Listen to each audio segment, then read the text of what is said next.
Hello, everybody. A very, very warm welcome to all of you from GMAT Wiz to this webinar on mastering strengthened and weakened questions on the GMAT CR. So let me see who all have joined. Uh, if you can just shout out a hello from your end, it would be lovely to know who has joined, from where, and at what level of preparation you are in. In the meantime, let me also quickly introduce myself.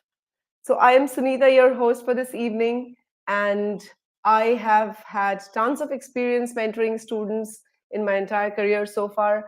I love interacting with students, listening to their problems, and finding solutions. So today we're going to talk about the solutions to solving these strengthened and weakened questions on GMAT CR. But before all of that, I've got a very, very important announcement to make. So some of you might already be aware of this, that tomorrow we have the MBA Fair of 2023 being hosted on the GMAT Club. Get ready for the MBA Spotlight. Here you can meet, uh, uh, Harvard, Stanford, Wharton, and 30 other top MBA programs tomorrow.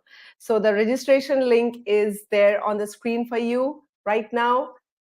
Do make note of it. This is one of those events where you can get to know a lot of things about the top institutes that you want to apply to.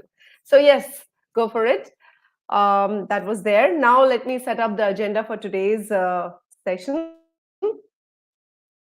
So yes, what are we going to do today? We are first of all going to, throughout the program, we're going to learn how to analyze the stimulus of a CR question for the most effective results. Many a times we think that we are making mistakes when we are selecting the answer choices. People say that, okay, I am stuck between two choices and so on and so forth. But the actual mistake is done when you do not analyze the stimulus properly. So we're going to talk about how to analyze the stimulus most effectively. The other most important part of solving these strengthened and weakened questions is to understand what is the scope of the conclusion. For example, if you're strengthening an argument, you are basically strengthening the conclusion. So you need to know what are the answer choices that can impact your conclusion. So before we move to the answer choices, we fix the scope of conclusion, and whatever does not fall within that scope, we rule them out. So we're going to talk about the scope of the conclusion, and we will be eliminating the choices based on this scope. So through all of this, we're going to solve some very hard strengthened and weakened questions, and I hope you're ready for all of this. So guys, I would love to hear all of you. Hi, Apurva. Thank you so much. Apurva says, my sessions are always helpful. Thank you so much, Apurva. And I hope today's session is going to be helpful to all of you who have joined. See, with GMAT CR Focus Edition, with the GMAT Focus Edition, CR has gained more importance, okay? Timing is very crucial, and approach is going to be even more crucial. So today I am going to focus on the approach that you need to adopt. Hi, Shubham. Good to see people responding here. All right. So without any more wasting of time, here's the first question that I want you guys to attempt. Go ahead, all of you. Give this a good shot, and then I'm going to show you how to analyze the stimulus, how to fix the scope, and how to eliminate the choices by using that scope. So I'm going to, in the meantime, mute myself. I'm also going to mute the camera so that you guys can read the entire thing on a bigger screen. One quick request here to all of you. Until I request you to post your answers, please hold on to your answers, all right? So that everybody gets a fair chance at attempting the questions. So get started, guys. You have 2 minutes starting now.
For those of you who've just joined us, we are going to solve some really hard strengthen and weaken questions today.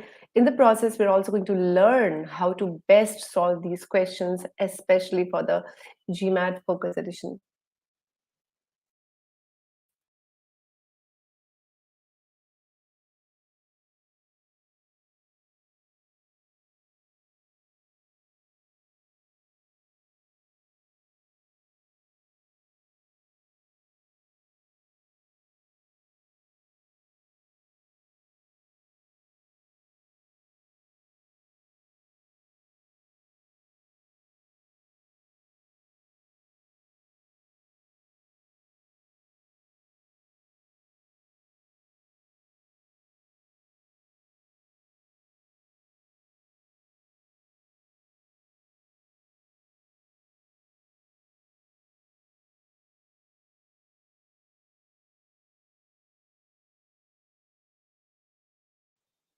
All right.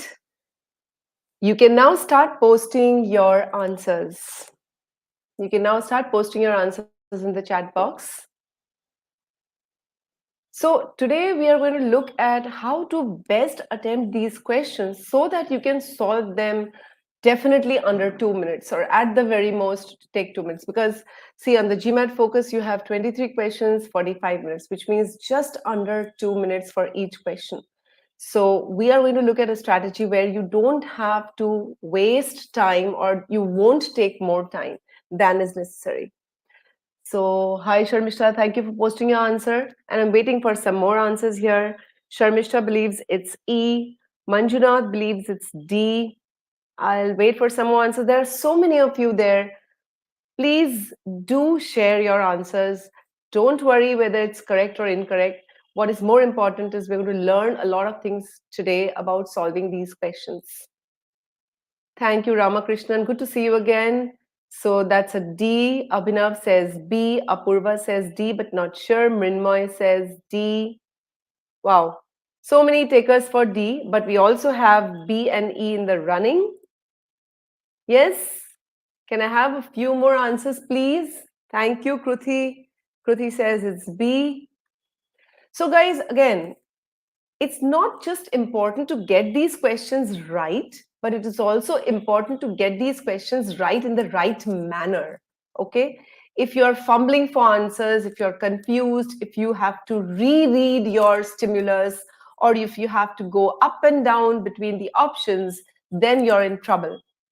All right, so we've got B, D, and E in the running. Any more answers before I launch my methodology, I launch my approach? So GMAT Wiz approach to solving the CR questions on the GMAT Focus Edition. Let's get started. Okay. So I think I've got those answers. Thank you for answering. Now, one of the most important steps is to read the stimulus in such a way that you do not have to reread or go back to the stimulus. All right, because this definitely wastes time and you don't want this. So what is the best way to read the stimulus? Well, the best way to read the stimulus is to simplify the information and connect the dots. How? I'll show you. Here's our first step, analyzing the stimulus, where we are going to identify the different elements or the different components of the stimulus. Okay, let's get started. Ozone in the stratosphere. Okay, so if you're not a science student, if you have no idea what ozone and stratosphere is, don't worry. Just take the words on face value. Ozone in the stratosphere. So there is something called ozone, which is in a place called stratosphere. This ozone blocks deadly ultraviolet rays from the sun. Okay, so ozone blocks ultraviolet rays from the sun, but CFCs in aerosols and other products have thinned this protective layer. Which protective layer? I'm guessing it is the layer formed by the ozone. So ozone probably forms a layer, blocks the deadly rays from the sun, but the CFCs, etc., have thinned this protective layer. So if I look at the sentence, this is just a fact. It's a premise, and in simplified form, CFCs destroy ozone layer. This is the simplified version of this long sentence. You might wonder, is this important? Yes, it is. Your understanding of the sentence is very important, and you will see how it is important further down the line. Evidence of this. Now, when you say evidence of this means what? This refers to the thinning of the protective layer by the CFCs. So, evidence of this is the ozone hole. Okay. So, CFCs destroy ozone layer and they cause a ozone hole that forms over the South Pole every Antarctic spring as temperatures drop below minus 78 degrees Celsius. All right. And the temperature at which ozone depletion occurs. Okay, so we know this is not the premise. And this premise in a nutshell is telling us that ozone layer destruction occurs at minus very low temperatures. Okay. And this happens every spring. Okay. So ozone depletion occurs every spring. Ozone hole is formed at those low temperatures. All right. If we connect these two sentences, it simply means CFCs destroy ozone layer every spring at the low temperatures. All right, I'm now connecting the two sentences. Let's read further. Measurements of the ozone hole taken at various times this spring. Okay, so somebody, researchers or scientists have probably measured this ozone hole at different times this spring. These measurements show that compared with the same times the previous year, its area means the ozone hole's area, diminished, reduced by 4 million square kilometers. So what this sentence says is, this is also a fact, it's also a premise, and this is telling us that the ozone hole was smaller this year compared to the same time previous year. All right. Now, we are wondering why the author is giving us this information. Does the author want to tell us that ozone layer is now getting better? Is the depletion getting reduced? Is that what the author wants to tell us? Let's see further. Nevertheless, so nevertheless is telling us that now we're going to talk about something opposite in the direction to what we have read so far. So far, we've read CFCs destroy ozone layer destruction occurs at a very low temperature, but the ozone hole is smaller this year. However, scientists have not concluded something. What have they not concluded? They have not concluded that ozone layer is recovering.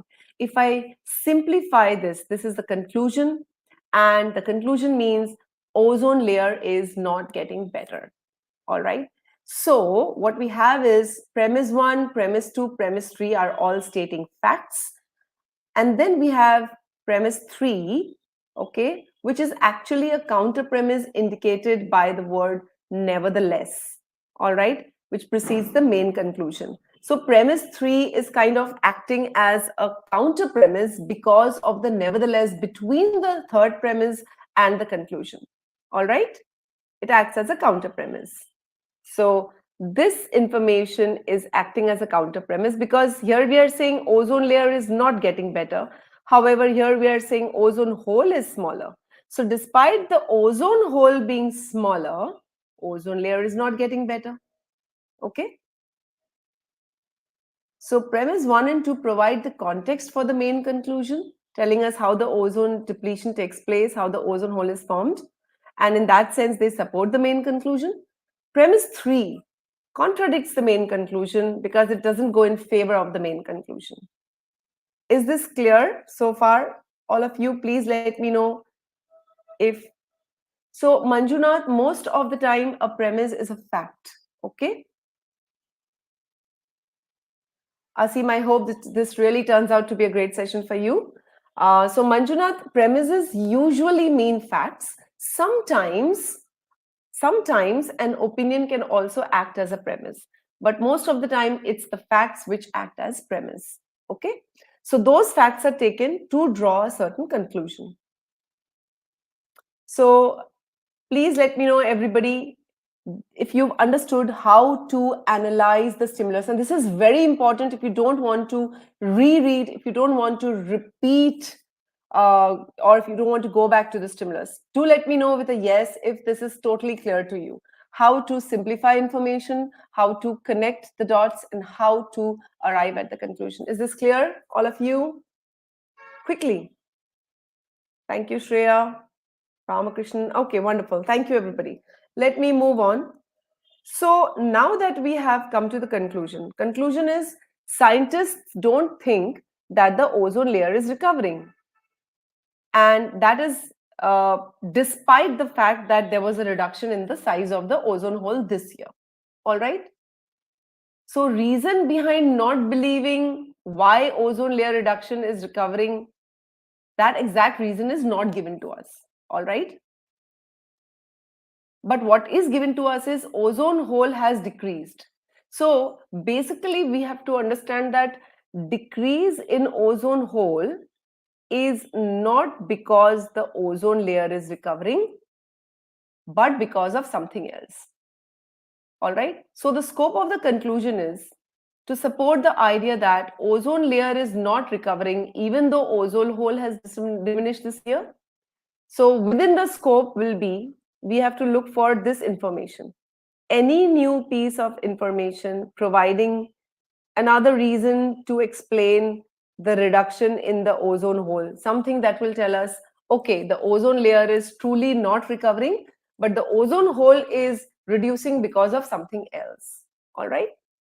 So that's the scope. Any choice which says this will be within scope, and anything that is outside will be outside scope. All right.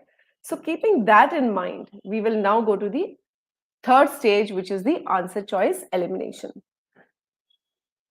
So we will always keep our scope in view. Okay, this should always be there uppermost in your mind, that you are looking for another reason to explain the reduction in the ozone hole. Let's read on. A says the ozone hole has steadily grown in size every year. Now let's hold on here. Okay, this means ozone hole has been growing every year for the past decade except this year. This is no new information.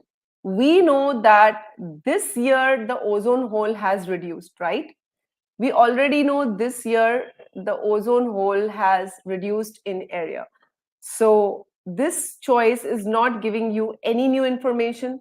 It's just telling you ozone hole has actually reduced.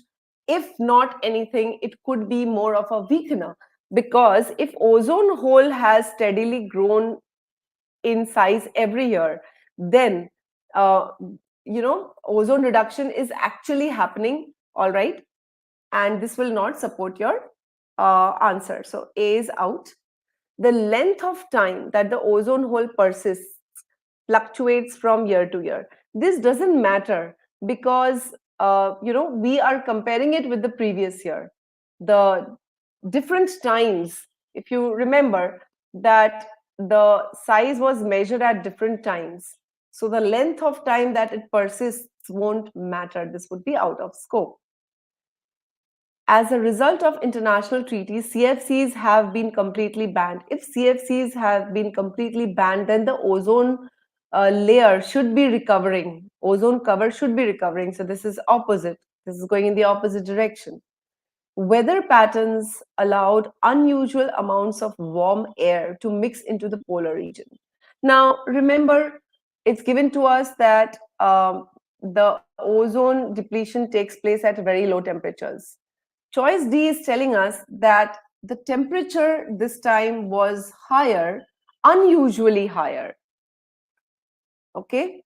And perhaps that could be the reason why the ozone depletion was lower this year, and not because the ozone layer is improving. So this could definitely be our answer. Let's go to E.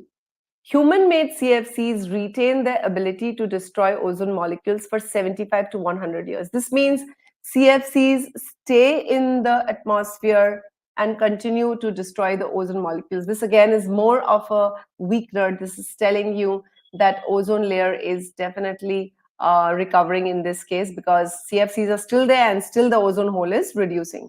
So E is also out. The correct answer is D. It provides us with another reason that could explain the reduction in the ozone hole. So this way, you are always able to eliminate the incorrect choices. If you have read the stimulus correctly, if you have read the stimulus well, you will not get confused with options such as B, such as E.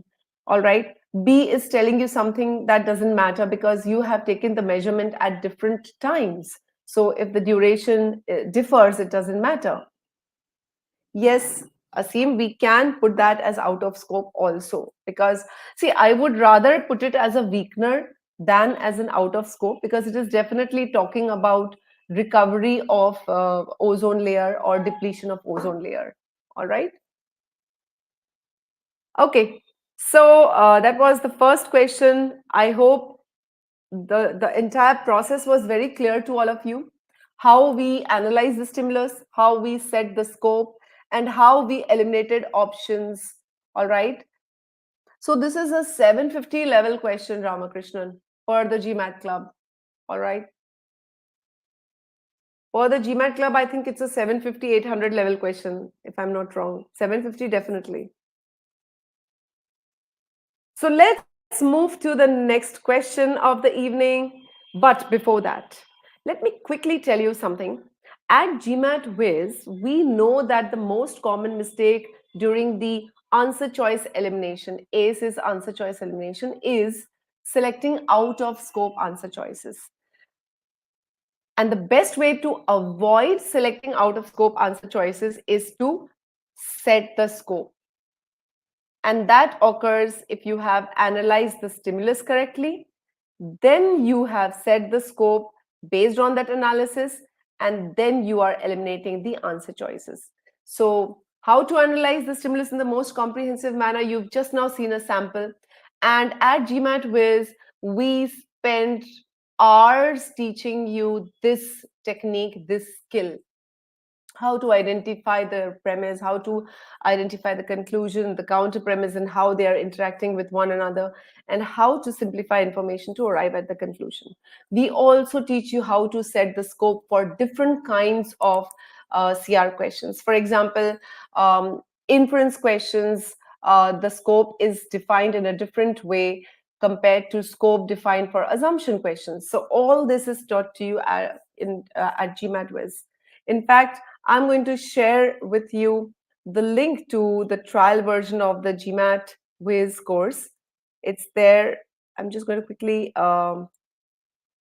post it in the chat here.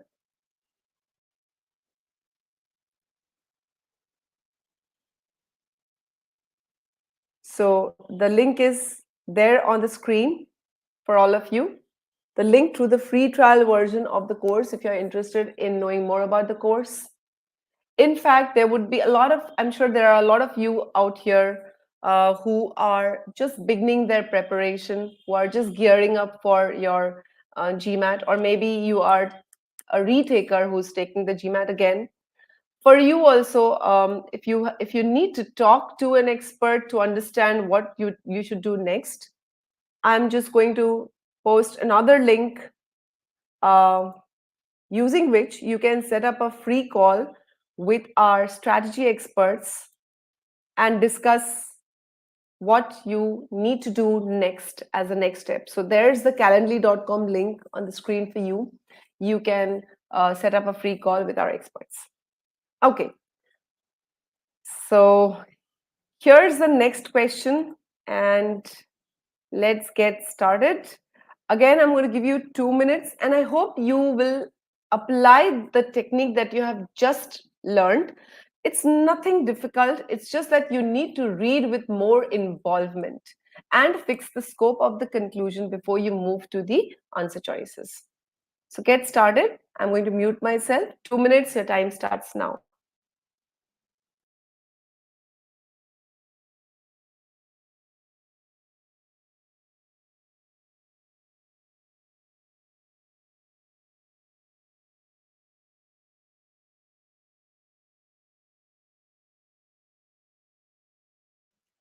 And once again, guys, a request, don't post your answers until I request you to do so. Thank you.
Okay. So your 2 minutes are up, and if you have finished your answering the question, you can post your answers now.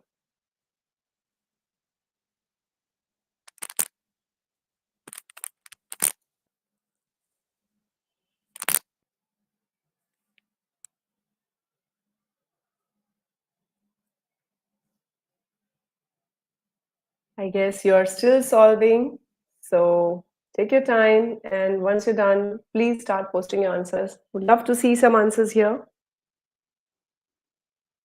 There are so many of you out there. I can see you.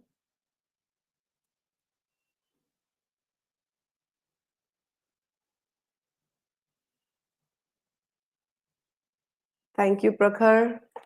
So Prakhar believes the correct answer is C. Let's hear the others. Again, as I said earlier, do not worry if you get the question wrong. The idea is to learn what to do with such questions in the exam. Shreya says B with the question mark, so I'm guessing Shreya is also guessing. Amol believes it's B. Thank you, Amol, Shreya, Prakhar. Sharmishta believes it's B. Yes, can we have some of the others? And my question to all of you, Prakhar, Shreya, Amol, Sharmishta, Mrinmoy, Ramakrishnan, Asim, Manjunath, um, any other names that I can see, Apurva, Abhinav. So, all of you out there, I hope you tried following the method that we just discussed. So, Asim is confused between B or C. Okay. We will see how to resolve that confusion. Ramakrishnan believes it's C. Ritik believes it's B. So it seems the race is between B and C. Let us see how this can be resolved. Okay. I'm going to start with my explanation. So once again, first we will analyze the stimulus properly, set the scope of the conclusion, and then eliminate the options one by one. No issues, Ramakrishnan. Don't worry. So let's get started. So first we're analyzing the stimulus, and the question stem tells us this is a weaken question, seriously undermines the argument. Some species of Arctic birds, all right, are threatened. Threatened means are at risk by recent sharp increases in the population of snow geese. Okay, so right away we are being told about there is a significant increase in the number of snow geese, and that is leading to a reduction in some species of Arctic birds. which breed in the Arctic. So these snow geese, they basically give birth to the young ones in the Arctic, and the snow geese are displacing birds of less vigorous species. So I am inferring that these Arctic birds are birds of less vigorous species. All right. It's important always to draw the connections between the information that you're given. So this is a fact, this is a premise. One thing is causing another. So this is the cause, okay, and this is the effect.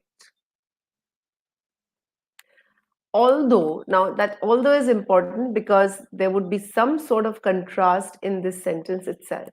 Although snow geese are a popular quarry for hunters in the southern regions where they winter.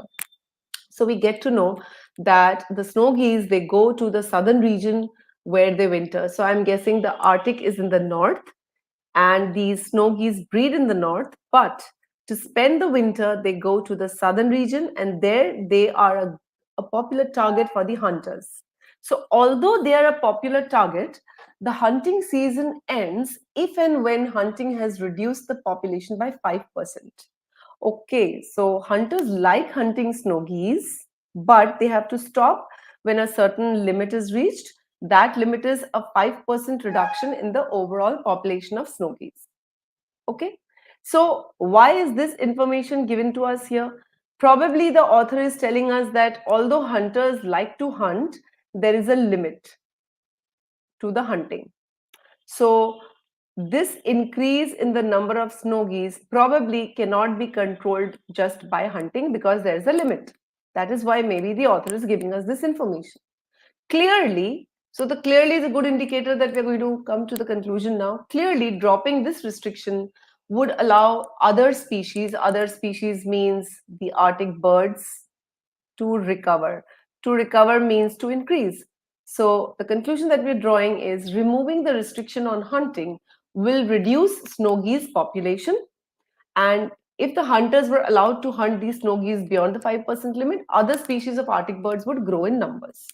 That's what we can conclude. So the thought process here is removing the hunting limit would let hunters hunt more snow geese. That would reduce the snow geese population by more than 5%. Okay. Now, using this conclusion, we need to set our scope. So we need to prove that the conclusion is not going to take place, which means our scope is any new information that proves the removal of hunting limit will not help in reducing the snow geese population. It's a very simple process, set the scope of the conclusion. So whichever option tells you that removing the hunting limit is not going to help to reduce the snow geese population is going to be your answer. Okay. So a weakener along these lines would be something like anything that tells us that the hunters will not be able to or will not hunt more, even if the restrictions on hunting are removed. So if they don't hunt more, even if the restrictions are removed, then the snow geese population will not reduce and the other Arctic birds will not increase. So once we have set this scope, now let's go and apply it here. Okay. Let's read one by one. And you know what? When you are at the A stage, eliminating for the right reason, this is also very, very important. If you're eliminating options for the wrong reason, then in the exam also you could make that mistake. Let's read A. Hunting limits for snow geese were imposed many years ago in response. Basically, we are saying hunting limits were imposed because of a sharp decline in the population of snow geese. Okay, so there was a decline and then the limit was put. Limit was put to stop decline, right? But now we want decline. So we need to remove limit, which means A is a strengthener. It tells us that hunting limits were put to stop the decline. So today when we want the decline, it makes sense to remove the limit, and therefore A is a strengthener, not a weakener, and that is why A is incorrect. So you see, it is very important to understand why you are eliminating the choices. A lot of you were confused between B and C. I'm going to take up C first because it's a shorter sentence. The number of snow geese taken by hunters each year has grown every year. Okay. Now, even with the limit, hunters are hunting more. So, if I remove the limit, then the hunters will hunt even more. The hunting will be even more.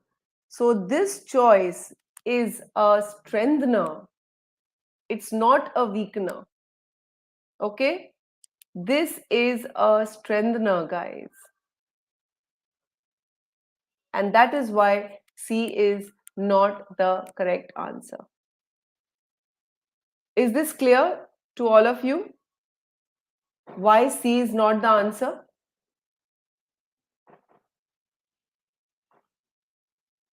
Is it clear why C is not the answer? The correct answer is B, and I'm going to explain that also. But can you guys see how you were confused between a strengthener and weakener? So it's very important to keep the scope in sight.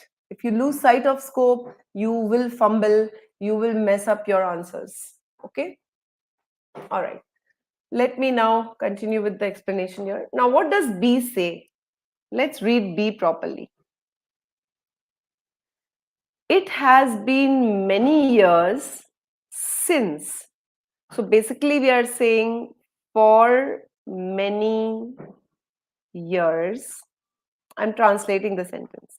It has been many years since the restriction led to the hunting season being closed earlier. So for many years, hunting season has not ended earlier. It has not ended earlier. Now, when does it end early? Hunting season ends if the hunting has reduced the population by 5 years. It means for many years, hunting season has not ended earlier means hunters are not hunting even 5%. So a further drop will not do anything to increase the population. All right. And therefore, B says that B is the correct weakener. It's saying that for many years, hunters are not hunting much. And the trend is not to hunt much, not to hunt even up to 5%. So even if we remove the limit, probably the hunters will not hunt more. This choice is falling within our scope. So that's the correct answer. D says, as their population has increased, snow geese have recolonized wintering grounds. But this choice does not tell us if the hunters will hunt more or not. So this is out of scope. In the snow goose's winter habitats, the goose faces no significant natural predation. There is a no natural predator, so it makes more sense to put this plan into action. Therefore, this is more like a strengthener, not a weakener. This doesn't tell us that the hunters will not hunt more. This tells us we need to get the hunters to hunt more. So this is out, and the correct answer is B.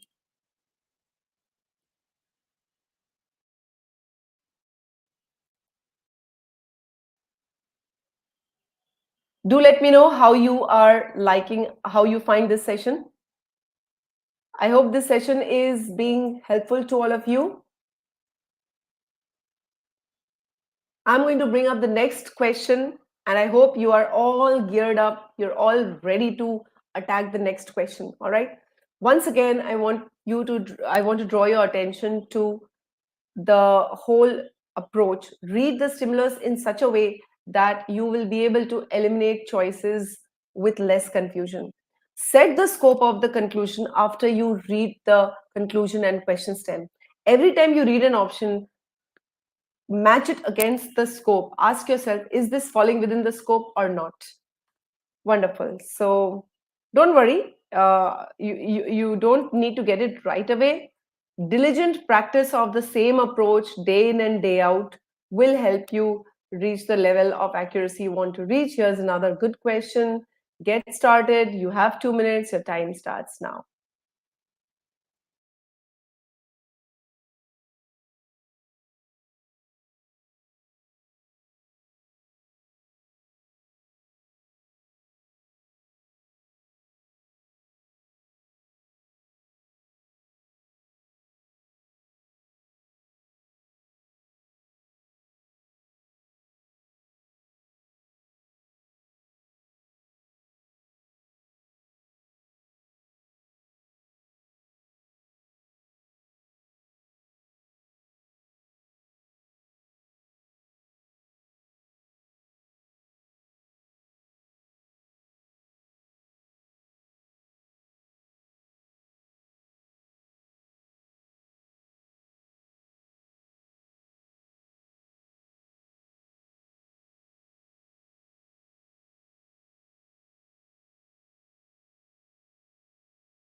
Your 2 minutes are up. And guys, you can start posting your answers.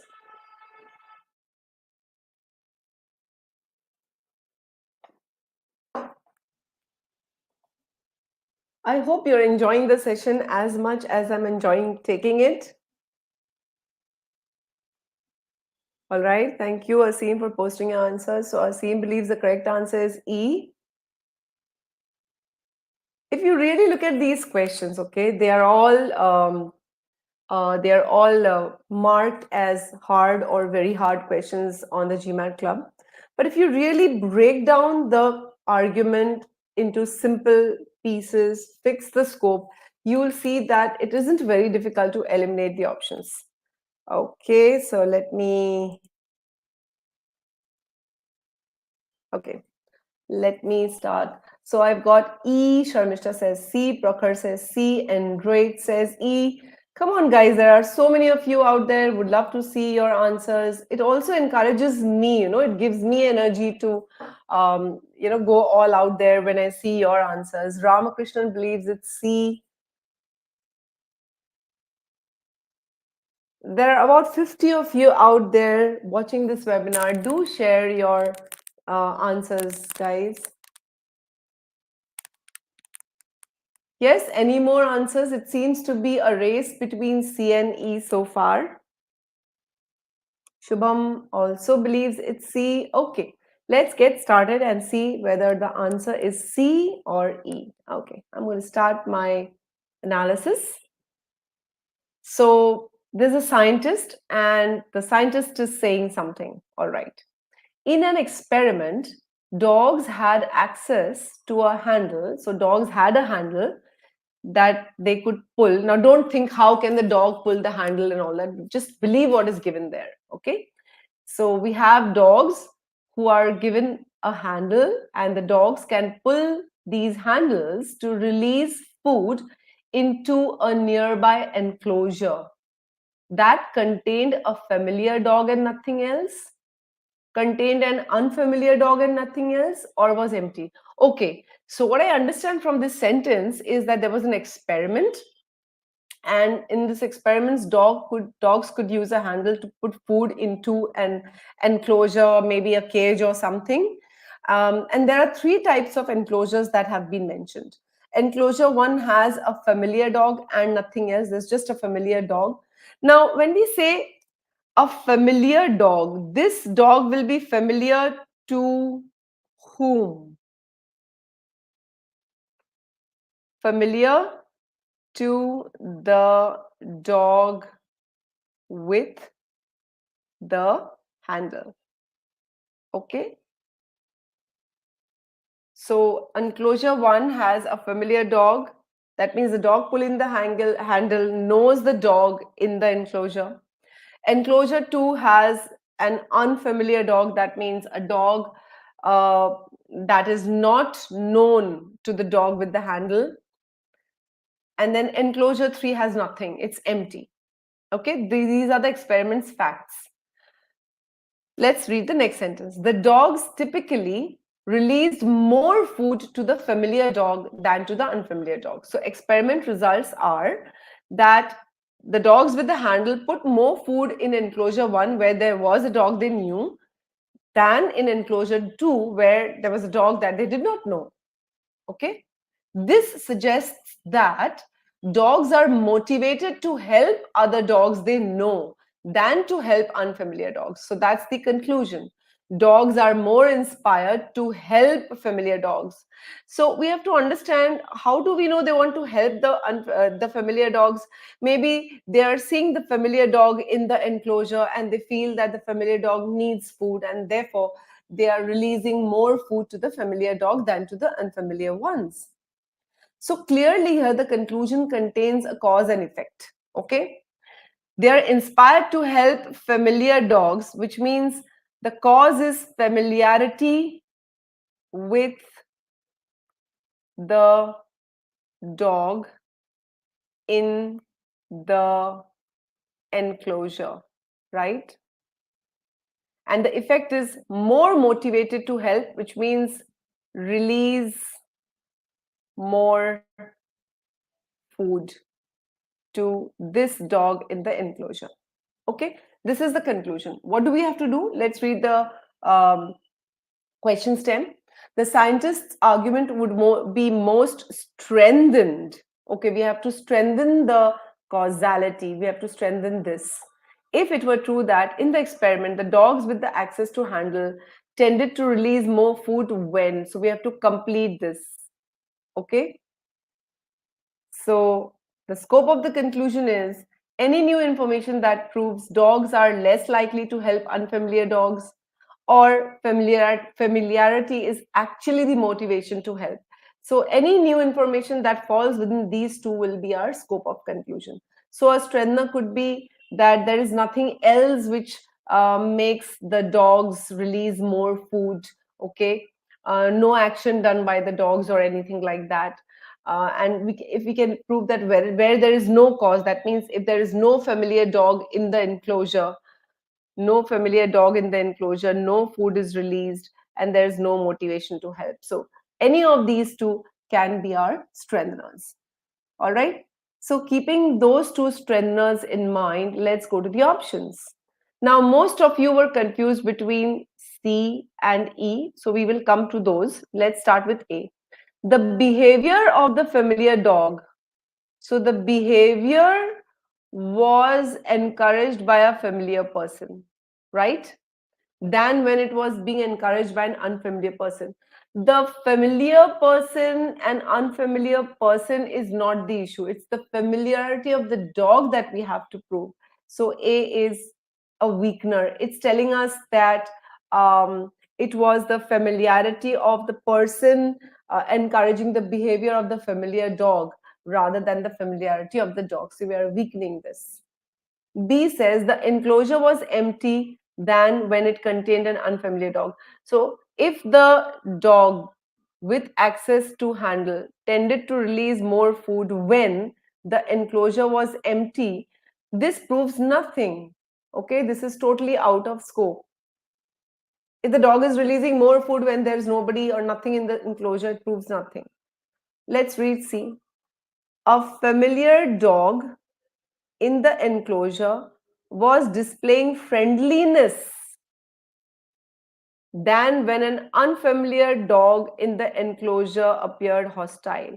In this sentence, we are saying it was the friendliness and not the familiarity which was making the dog release more food. So it is a weakener. Okay, it's telling us that the dogs released more food when the familiar dog was friendly. That means it was the friendliness of the familiar dog. So that's casting a doubt. Oh, was it the familiarity or was it the friendliness? So C is not the answer. Okay, C is actually making us doubt, was it the friendliness which motivated them or was it the familiarity that motivated them? And this choice does not indicate motivation to help. Okay. D says a dog in the enclosure appeared uninterested, but this dog, whether it's a familiar dog or unfamiliar dog, nothing is given. So this is also out. All right. It's saying a dog in the enclosure appeared uninterested.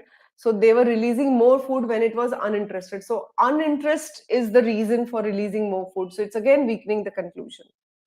E says a familiar dog was in the enclosure than when a familiar dog was visible but outside the enclosure. So what it is saying is, let's say this is the enclosure, okay? Let's take the two cases. If the familiar dog is inside the enclosure and if the familiar dog is outside the enclosure, then more food is released when the dog is inside the enclosure and not when it is outside. That means this is proving that when the familiar dog is inside the enclosure, the dogs are feeling like helping those familiar dogs who are inside the enclosure. So this choice proves the point about motivated to help the familiar dog, and therefore it is the correct answer. All right, do let me know if this is clear to all of you. So, Prakhar, we already know from the passage that the dogs released less food to the unfamiliar dog. So, we know that already. We need a comparison with the familiar dog being inside the enclosure and familiar dog not being inside the enclosure. We already know that the unfamiliar dog did not get much food. We already know that the enclosure that was empty, that also did not get much food. All right? All right, Prakhar? So you have to be very careful with your scope. Some of these questions are very twisted, and if you're not clear about what you need to. So Sharmishta, friendliness and familiarity. Friendliness can be shown even by a person who is not familiar to you. If you're traveling on the train, let's say, okay, some unknown stranger can be friendly to you, right? That is not familiarity. Familiarity means you know the dog. All right. So familiarity is a different issue than friendliness, definitely. Shall we go to the next question? Once again, I want, for those of you who've just joined us, in case you want to take a look at the free trial version of the course, I'm just going to quickly bring it up on the screen. So, Rupesh, a strengthener can be a slight support also, okay? A strengthener does not have to be a very strong support. Even a light support is a strengthener. Even a light weakener is a weakener. Okay.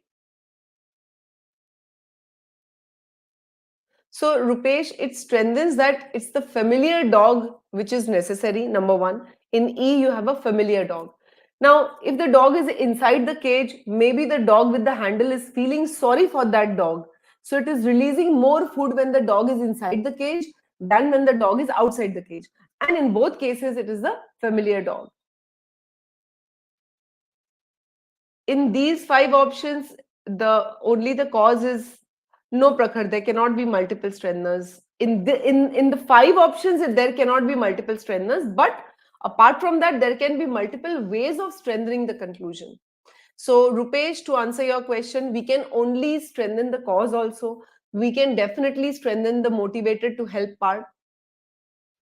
Yes, Rupesh, very good. It strengthens the reasoning. So, you have to identify the gap. The paragraph is already telling you that the dogs released more food to the familiar dog than to the unfamiliar dog. So we already know that. So the plus point is okay, when the familiar dog is inside the cage, more food was released.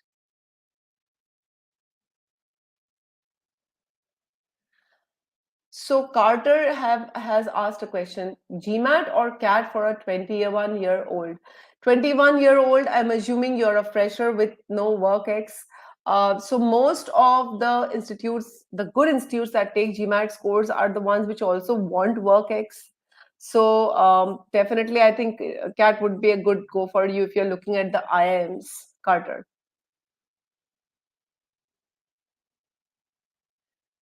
Yeah, Rupesh, I know. So these kind of questions help you to broaden your thought process. Okay. So one of the things that you have to look out in the options is familiarity of the dog. Second is also to look out for the option that strengthens the motivation to help. Both. Okay. Here comes the next question. Get going. So I'm going to mute myself once again. You have 2 minutes. Your time starts now.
All right.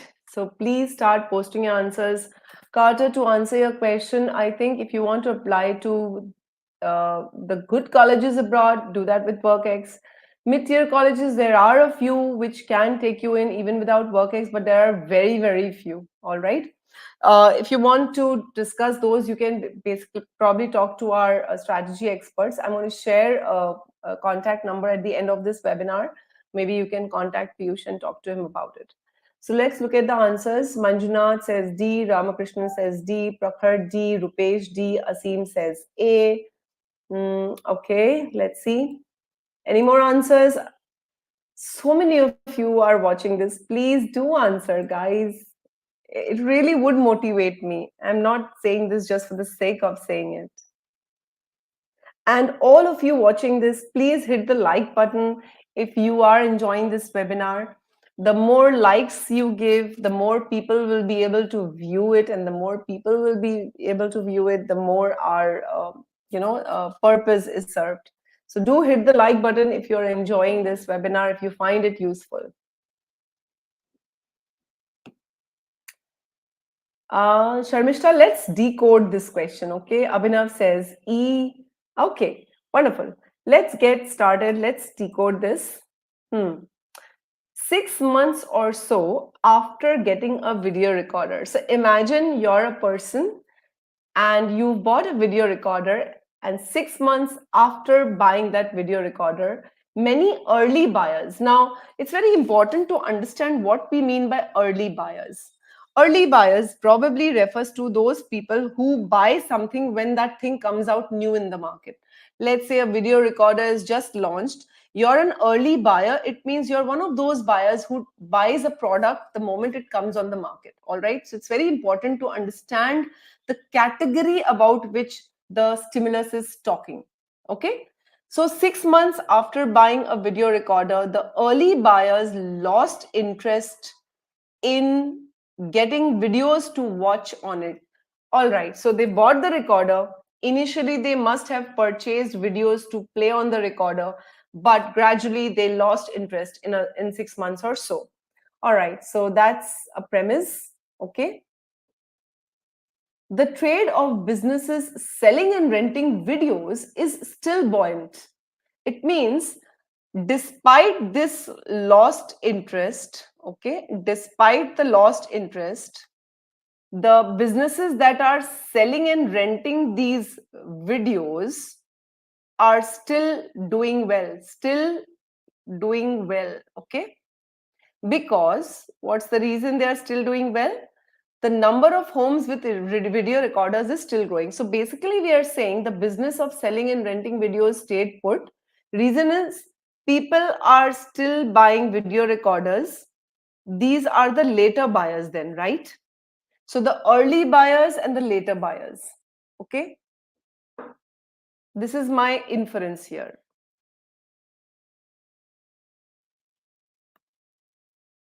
Number of homes with video recorders is still growing, means there are people still buying these video recorders, and these are the later buyers.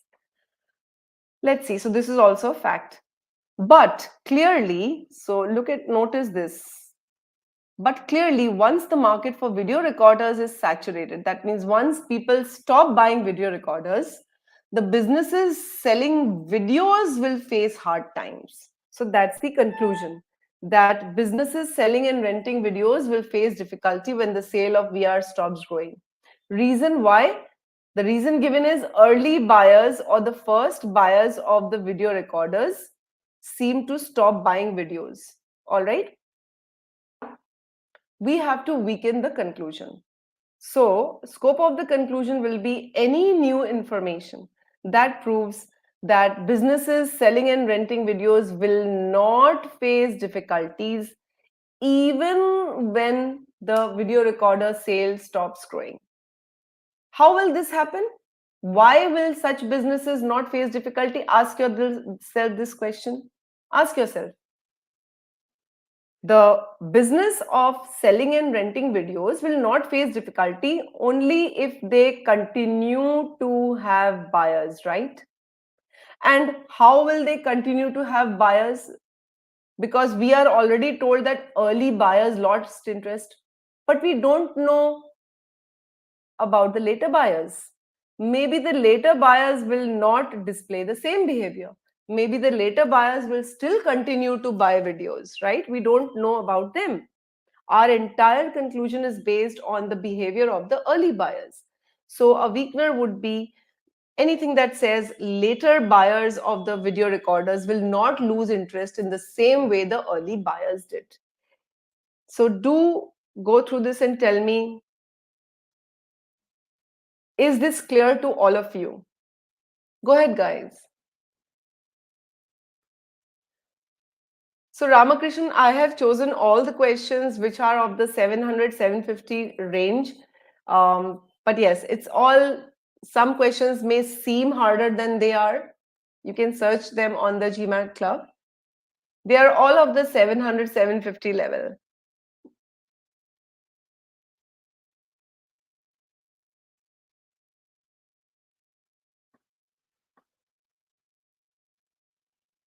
That was a good answer, Ramakrishnan, that there will always be only one correct answer. So if it's a weekend question, there will be only one weakener, Asim, all right? If there's a strengthen question, it will be one strengthener. So the others, is this clear to you? Thank you, Ramakrishnan, for letting me know it's clear. The others, are you clear about this question? Thank you, Kunal. Thank you so much. Thank you, guys. Great. So now let us go to the answer choices using this understanding. So our scope is later buyers of the VR will not lose interest in the same way. This is one of our weaknesses because we want to prove that businesses selling and renting videos will not face difficulties. So any choice which falls within this scope or this will be our correct option. Let's get started. The market for video recorders would not be considered saturated until there was one in 80% home. Okay, understood that would not be saturated. But what happens once there are videos in 80% home? Even the premise is telling you that the number of homes is still growing, but once the market is saturated. So this choice is not telling us that after the saturation, the businesses of renting and selling videos will still continue or not. So this is just distortion of given information. We already know this, that the homes are growing in number now and will reach saturation at some point. Among the items handled by video distributors are many films specifically produced as video features. This is just telling you what kind of films they are selling, irrelevant. Now few means hardly any, okay? So hardly any of the early buyers raised any complaints about the performance. Well, the early buyers lost interest in buying the video. This is just telling us, they didn't have any complaints. So we don't know why they lost interest, right? So C is also out of scope. It is not telling us whether the businesses selling and renting videos will face difficulties or not. The early buyers of a novel product. This is important. Okay. So in this case, the novel product would be the video recorder. The early buyers of a novel product are always people who are quick to acquire the novelties, but also often as quick to tire of them. This is telling us why the early buyers lost interest. Okay. And this is kind of hinting that maybe the later buyers will not lose interest the way the early buyers lost. We'll keep D on hold. In a shrinking market, now this is wrong because we are saying the market is still growing. Okay. So in a shrinking market, competition intensifies and marginal businesses fail, but this is a growing market. So this is actually a strengthener and not a weakener. Therefore, the correct answer is D. D is a very indirect, let me say, indirect weakener. All right. It's saying that early buyers have this habit of getting tired of things that they acquire. It's hinting that maybe the later buyers will not lose the same way. Okay. So do let me know if this is clear. Ah, Endrate, no problem.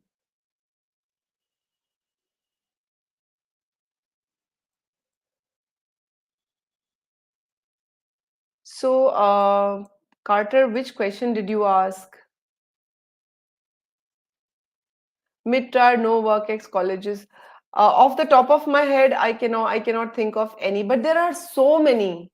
Cardiff and this and that, lots of them are there.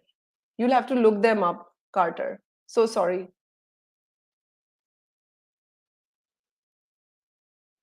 So, guys, let me know if this is all clear to you, and we will move to the peace day resistor of our session today. The last question.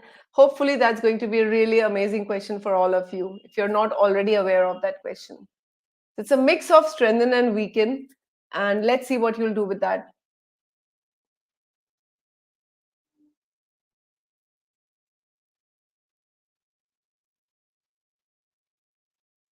With a 670, most US colleges won't be very welcoming, Prakhar. You should definitely try to get a 720 plus. At 670, most US colleges that take with a 4 year or little bit less experience, they will.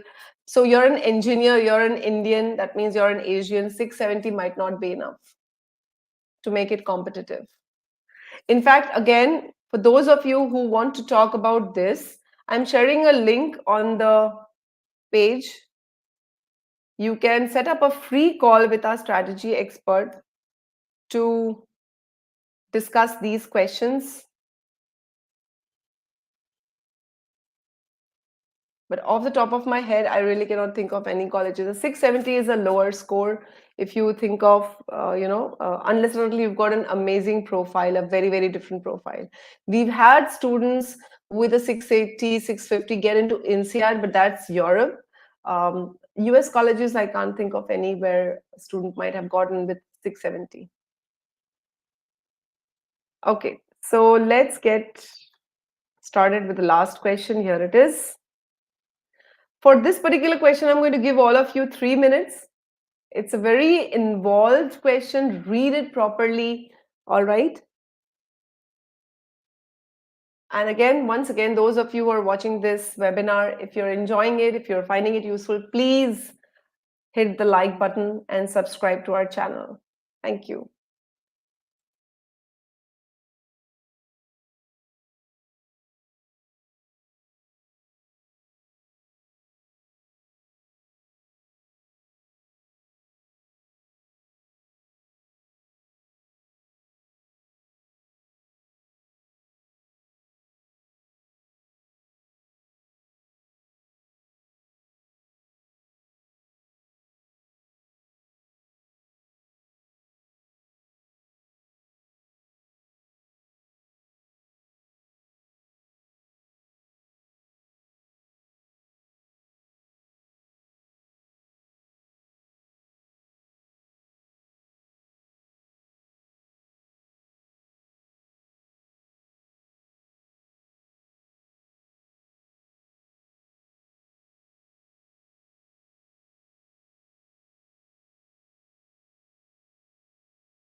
Okay, guys, your time is up, so you can start posting your answers.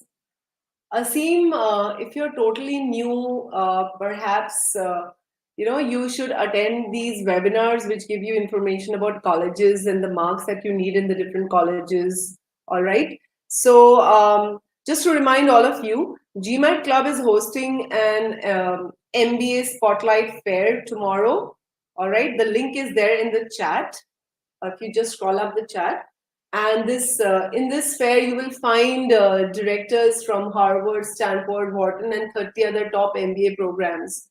So you can join this fair and learn more about it, Asim. All right, and even the others.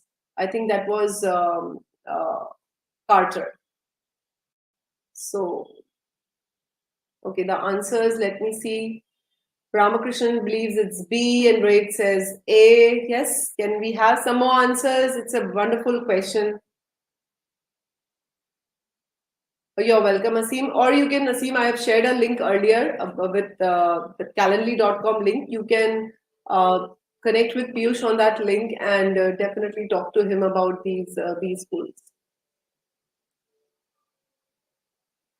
Okay, so Prakhar says E.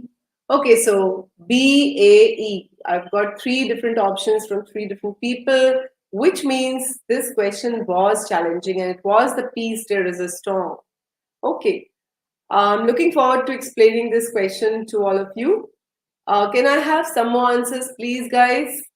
Please reward me. I've been talking nonstop for the last 1 hour. Although I've enjoyed myself, I hope you have been enjoying yourself too. You have found the questions challenging. So Asim says A or E seems hard. Okay. It is a hard question, Asim, no doubt about it. And again, the process will matter. If you just read the paragraph, just read the question and just go through the options, you are going to get confused. You have to have a proper scope set before you move to the options. Okay, let me get started. Okay. Tiger beetles are such fast runners. So let's call them TB, something. They are some sort of beetles. They can run very fast, that they can capture virtually any non-flying insect. So we've got these running insects and we've got these running beetles. The beetles can run so fast that they can catch any insect they want. Okay, wonderful. However, all right, so there's a contradiction here. When running toward an insect, a tiger beetle will intermittently stop and then a moment later resume its attack. Now you've got to understand what this means. So the second sentence says that while chasing, the beetle keeps pausing intermittently. Intermittently means stop, start, stop, start, stop, start. All right, it stops, then again it starts running behind the insect. Okay, so intermittently means stop, then start, then again stop, then again start, and so on. Okay. Perhaps. Clearly, when you see the perhaps, you know that this is not a fact. This is the opinion of the author. Perhaps the beetles cannot maintain their pace. So the author is trying to explain this pausing intermittently. And the explanation that the author is giving is maybe the beetles cannot keep running at the same speed and they have to pause to rest. So one hypothesis is 1 minute, guys. I just need to have a sip of water.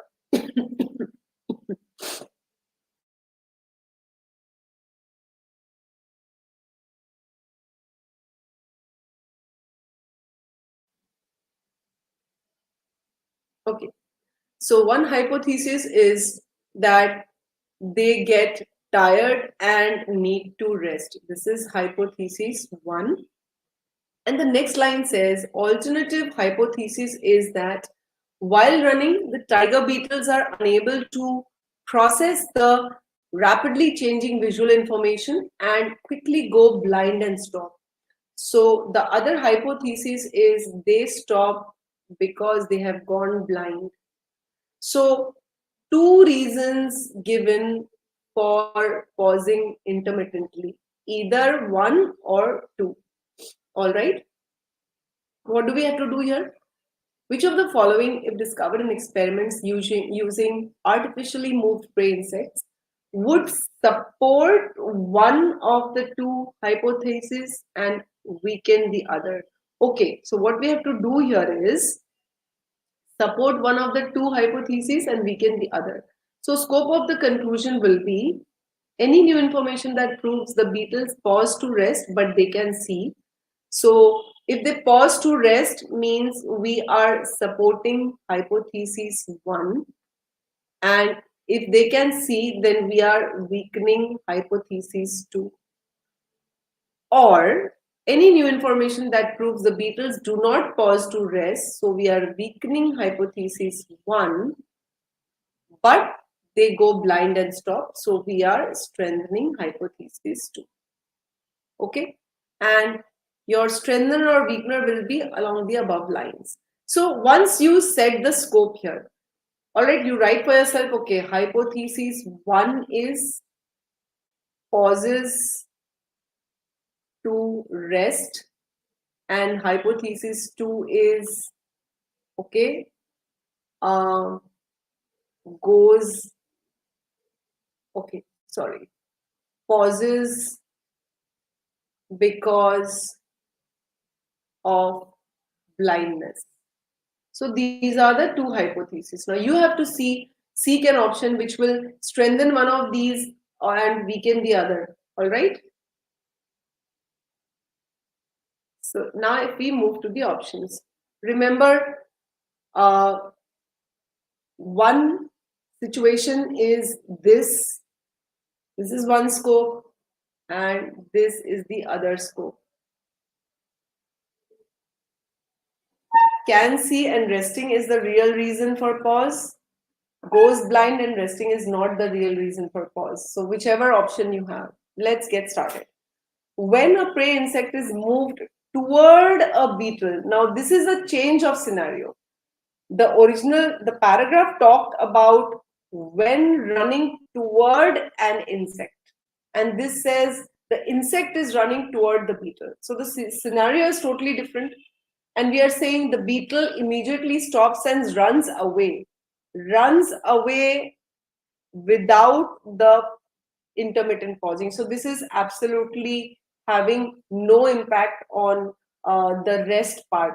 It can see, it is proved that it can see because the beetle stops and runs away, but we don't know what happens to the other hypothesis. Does the beetle need the rest or not need the rest? This is not proving that. Okay. Let's read the in pursuing a swerving insect. Swerving means zigzag. So the insect is running like this, okay? This is swerving, moving from one side to another. The beetle alters its course. It means the beetle can see, right? If the beetle is altering its course while pursuing a swerving insect, it means it can see. So it can see means hypothesis 2 is weakened. Its pauses become more frequent as the chase progresses. If the pause becomes more frequent as the chase progresses, pausing more means getting tired. Getting tired by running, cannot maintain pace. Okay, so this is supporting hypothesis 1. Remember, hypothesis 1 was cannot maintain their pace and must pause for a rest. So this is that. And quickly go blind and stop. This is saying can see. So it is weakening the second hypothesis. So B is the correct answer. Can all of you see why B is the correct answer? Only Ramakrishnan got that right. At least for those of you who posed it.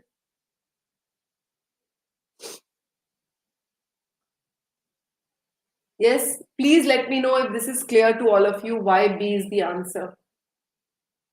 I will discuss the other options also, but is it clear why B is the answer?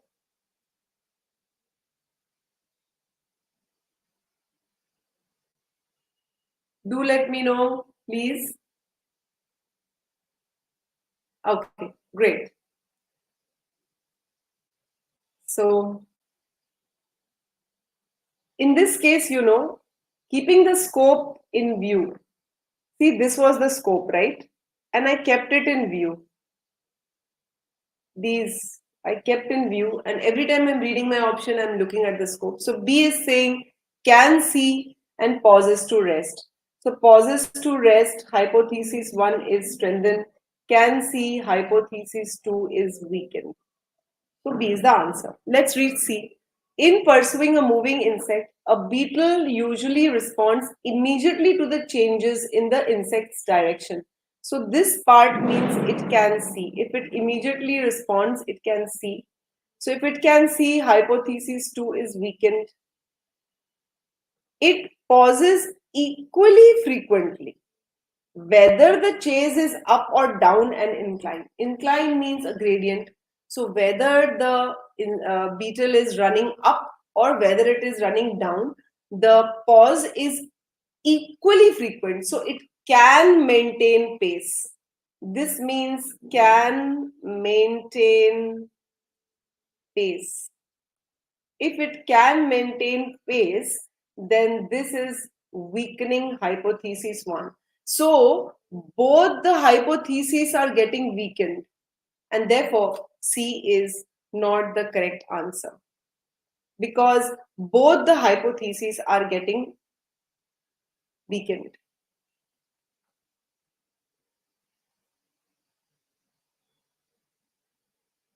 Yes, Asim, defining the scope is very important in my entire CR journey. From the time I started learning CR as a student and till the time now when I am mentoring so many students, I have understood one thing and one thing very clearly about CR questions. If you don't read the stimulus properly and don't fix the scope of your answer choice, you will fumble between answer choices. You will not be able to eliminate quickly and correctly. So it's very important to practice this method. So C is incorrect because it's weakening both the hypotheses. So we can rule out C safely. Can C means hypothesis 2 is weakened. No sign of tiredness means hypothesis 1 is also weakened. So C is out. If when a beetle pauses, it has not gained on the insect it is pursuing, the beetle ends its pursuit. So this is also a scenario where we don't have the intermittent pursuit going on and off. This is talking about ending the pursuit. So the beetle can see that it has not gained on the insect. So this is kind of weakening hypothesis 2. All right, but it has no impact on hypothesis 1. We don't know whether it pauses to rest or not because there is no intermittent pausing. So D is also out.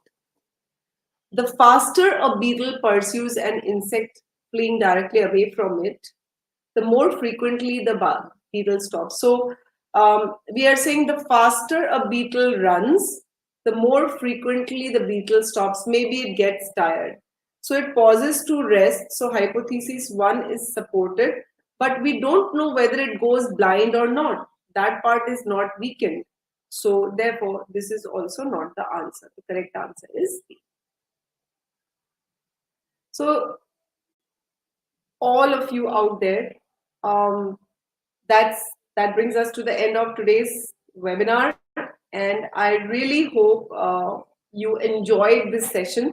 So for those of you who want to take a closer look at our course, I will be sharing the link once more. Other than that, you can reach out to us on that mail ID and at that WhatsApp number. um, Thank you, Prakhar. Thank you so much.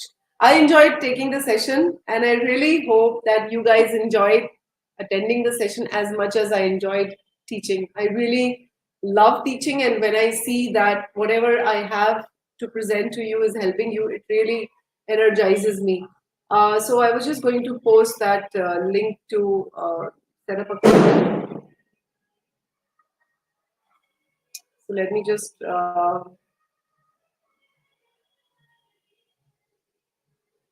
I'll just share that. So do let me know if you have any queries. There's the link.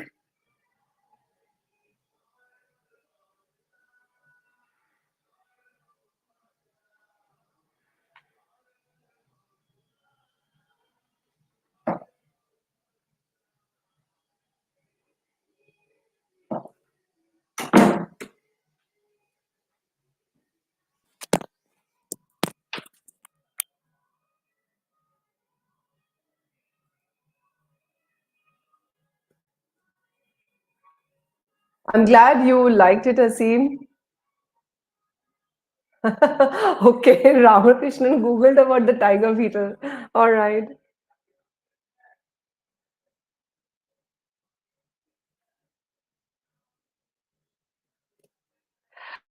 Yoga. So Venkatesh, just write to support at GMAT Wiz. They will guide you.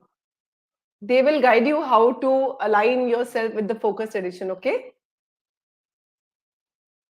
Just write to support at gmatwiz.com.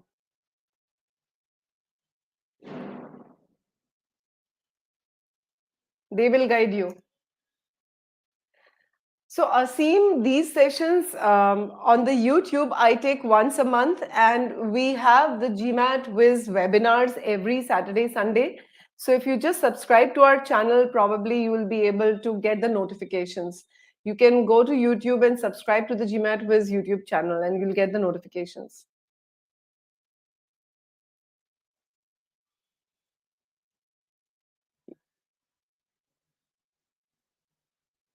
So, Ramakrishnan, the increased frequency, Ramakrishnan, it's not frequent stops. It is increased, the frequency of stopping increases.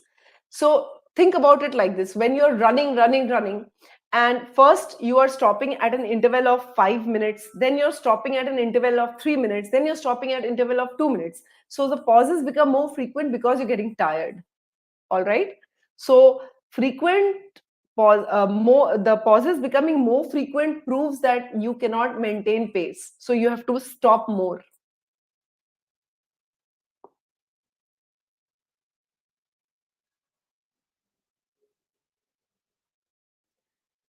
All right, guys, so thank you everybody for being a very such a supporting audience, such a good audience, such a interactive audience.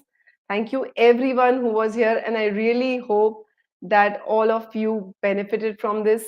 Ramakrishnan, I think it's clear to you now. Paritosh has asked a very important question. Is pre-thinking a necessary step? I think when you are learning CR, when you're learning how to solve CR questions, it is important to broaden the horizon of your thought process. But in the exam scenario, I'm not going to say, oh, you have to sit down and take out 15-20 seconds and sit and think. No, not like that. Read the stimulus so well that if any thought has to come to your mind, it will come automatically. Otherwise, you can fix the scope and get on with it. If pre-thinking is really difficult for you, let me tell you this, you don't have to pre-think. Today, we did not do much of pre-thinking for any of the questions. What we did was we fixed the scope for every conclusion. So, Paritosh, if you haven't seen the entire webinar, you should definitely go and see the recording of this webinar on YouTube, and probably it'll help you. Yes, even I found these questions very challenging, Ramakrishnan. So thank you very much, all of you. Have a good day if you are just beginning your day, and a good night if you're ending it. Yeah, Ramakrishnan. So let me just tell you this, that if the insect is swerving, okay, and the beetle is changing direction, it means per the given paragraph, we can kind of infer that maybe it can see the swerving insect, and that is why it is changing direction. So it's not going blind. Okay. Second is, if it is pausing more and more frequently, it means it is getting tired and therefore it cannot maintain the pace. All right. So that ways. All right, guys. Take care. Bye bye. And I'll be seeing you again. All the very best for your preparation, guys. Thank you.